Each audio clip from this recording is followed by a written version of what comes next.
Angle had a bunch to say about Paul Heyman. And my question is the Bloodline storyline up in the air? Because Kurt Angle thinks so. Because on a recent podcast appearance, Kurt Angle said that he believes that Paul Heyman was lying when he stated that the Bloodline story is at the bottom of the third inning and they are just now hitting their stride, and believes that he is making it up. Do you believe that the Bloodline storyline has been intentional thus far, or do you believe Kurt Angle, and are they just kind of like planning stuff as they go along? A little both. Because here's the thing: you could have wrapped it up by SummerSlam, and I think that's what we wanted. And I think that we were still also expecting The Rock for some reason, for whatever fucking reason, we were still expecting The Rock to show up at some point. Because we, for some reason, thought that the storyline is going to end with The Rock being somewhere involved in this shit, but he's not. This man is doing other things, more important things, whatever. That's cool. And so they took a different route, and you still could have ended the storyline and just let Roman lose everything. But if he's going to lose everything, someone needs to gain something, and I feel like, yeah, either Jey Uso needs to, so you could try to give this man a solo run, or that was the time to make Solo turn on Roman so that you could try to give Solo his own shining spotlight, because the fans love Solo. I love Solo. Yeah. You love Solo. Solo's he's that motherfucker. Like, I love him. He's great. You really could have, but the thing is that what draws people to WWE television as of right now is really what's going on with the Bloodline. There's no other stories that really feel that captivating. There's wrestlers that we like, duos that we enjoy. We're happy that Io has the belt. We like the banter that goes along with the whole Judgment Day storyline. We're somewhat interested in seeing what goes on with Trish and all that stuff, but nothing really quite captivates us as much as the Bloodline storyline. And while people are saying that it's going for too long, I think that you could still play around with it because there's so many different characters to tell a story with. And yeah, it was very random. No one saw the idea that Jimmy was going to turn on Jey. But I kind of enjoy it in the sense that what will be a better opportunity to pit two people against one another and tell a story just within that than now. Because I feel like people that have been watching WWE or whatnot and have been viewing the Usos, it has been a regular formula with WWE that if you see two people together, then one person needs to turn on the next. If you're gonna make it make sense to have a sibling rivalry, I feel like now technically is the time. We didn't really plan for it to be within this time, but I feel like now is the time. Because now I'm actually invested to see how far deep you can go within this while we're turning the story back to Roman and Solo. There's so many pipelines, as I said previously, going on with the Bloodline storyline, and I feel like in a weird way, I kind of like it. I kind of like it because by the end of it, everyone has experienced some form of character development. It's not just Roman eating. It's not just the introduction of a new superstar that's going to take off, but all the other side characters, quote unquote, have developed through the story. Got to see screen time off the story, or going to become larger than life stars off of the story. And now we're looking at Jimmy as the biggest op. Bruh, they edited Wikipedia because we were so mad at Jimmy. We done brought up his DUI. We done brought up all of his DUI arrests. That's OD.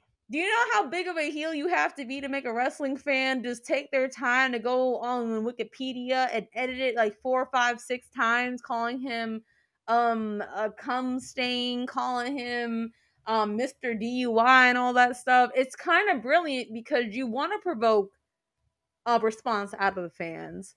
So I don't blame Paul for being a little defensive towards Kurt, because if you're going to do something very risky, you need to do it right. And long as they don't fumble it, I'm actually cool with it, because that should be what the purpose of a faction is. every person of the faction should be working in a role and working in an angle. And I'm not mad at this angle, Mhm. you know. I don't know how it's going to end, and that's kind of the exciting part. My eyes are so focused on Roman and Solo, I didn't think about Jimmy and Jay. I just thought Yeah. Jay's gonna go over, but now I see them in that storyline being part of a bigger storyline. So I'm Yeah. actually real cool with it.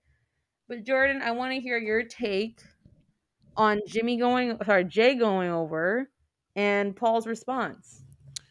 So first things first. Number one, I actually believe Paul Heyman because if you Mhm. watched any interviews pertaining to Paul Heyman, especially when it comes to ECW, they say Paul will lie to his coworkers, but he won't lie to the fans. Ooh, And so I think that's bold. it's super bold, but I think that it speaks volumes about him.